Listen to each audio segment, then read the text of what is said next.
Барлықтарыңызға сәлем, қайырлы күн.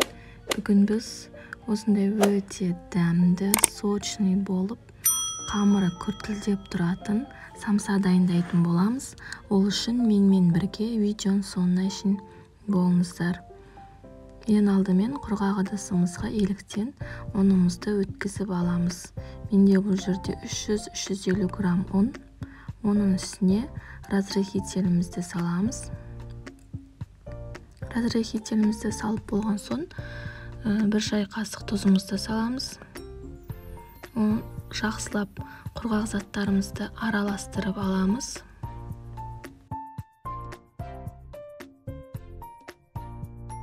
Барлығын араластырып болған соң, холодильникте немесе қатты болып тұрған сары майымызды, маргаринімізді алып, үккіштің көмегімен өткізіп аламыз. Жұмсарып баратса, ұнға осылай аунатып аламыз. Крошка қамыр жасаймыз. Міне бізде крошка қамыр дайын болды. Оның үстіне бір жұмыртқа және бір пиала айранымызды құйып, жақсылап қамырымызды біріктіріп, илеп аламыз.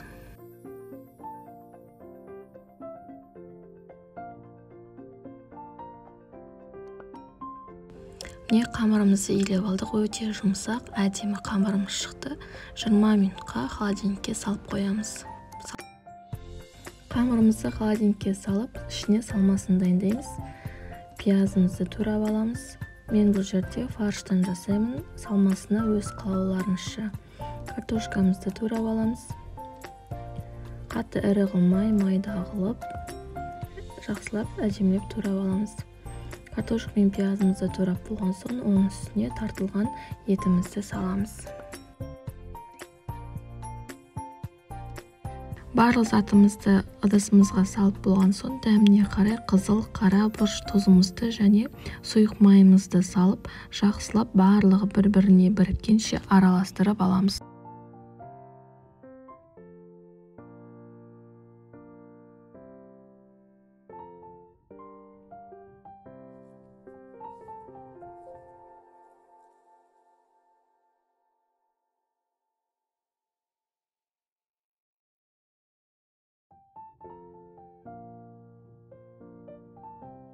Салмасын дайындап алдық. Енді холодильниктің ішінде тұрған қамырымызды алып, екі бөлікке бөліп, дөңгелек қылып зуала жасап аламыз.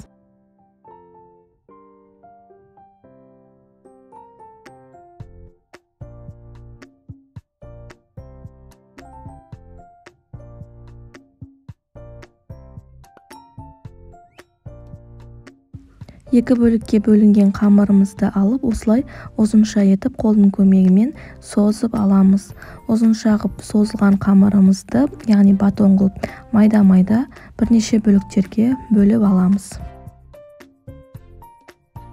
Бөліп алған қамырларымызды алып, ұнға жұмсақ болса, ұнды пайдалана беруге болады.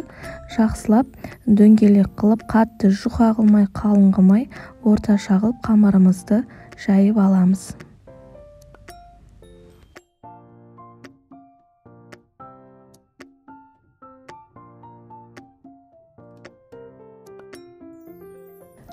Дайын болған қамырымыздың бір шетін кішкентай осындай видеода көріп тұрғандарыңыздай кесіп аламыз да, ортасына салмамызды салып, осы кесілген салма салынған бетінен бастап, бір-біріне қамырымызды жабыстырып, түйіп аламыз.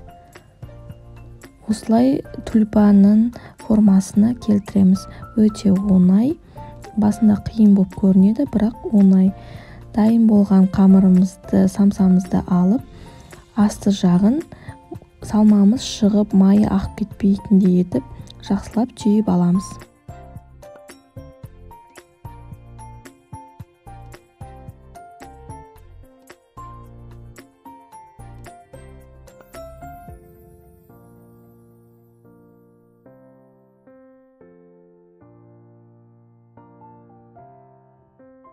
Сіздерге түсінікті болу үшін тағы бір рет көрсетемін.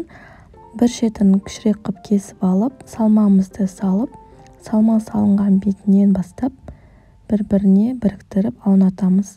Қорықпаңыздар, ортасының барлығы толық піседі. Бұл песочный қамыр, күртілдек қамыр болғандықтан майдан жасалғандықтан ортасының барлығы толық піседі. Қорықпай, уайымдамай пісіре беріңіздер. Өте әдемі болып көрінеді, дастарханыңыздың сәнін келтіреді. Барлығы толық піседі. Неғұрлым қамырымызды үлкенірек қып істесек, үлкенірек болып әдемі көрінеді. Самсамыздың барлығын дайындап формамызға келтіріп алдық. Енді тавамызға салып, қызып тұрған пеште 180 градуста 35-40 минут. Әрбірінің пеші әртүрлі, әр уақытта піседі. Толықтай піскенін қарап, қызарғанша пісіріп алыңыздар. Бетіне жұмыртқаның сарысын жақтым. Оның үстіне күнжіт септім. Қалауларыңызша күнжіт немесе мак себуге болады. Міне біздің самсамыз дайын болды. Өте дәмді болып шықты. Қамыры күртілдеп, көріп тұрғандарыңыздай кескеннен білінді. Ыстық болып тұр. Дәмі де сондай дәмді, сочный. Қамыры енді ауызда ериді. Міндетті түрде жасап көріңіздер. Әрі осылай жасасаңыздар, үйге келген қонақтарыңызды таңғалдырасыздар. Әдемі көрінеді түрі де. Міндетті түрде менің каналыма тіркеліп, лайк басып, комментарий жазып қолдап кетіңіздер. Келесі видеода жолыққанша.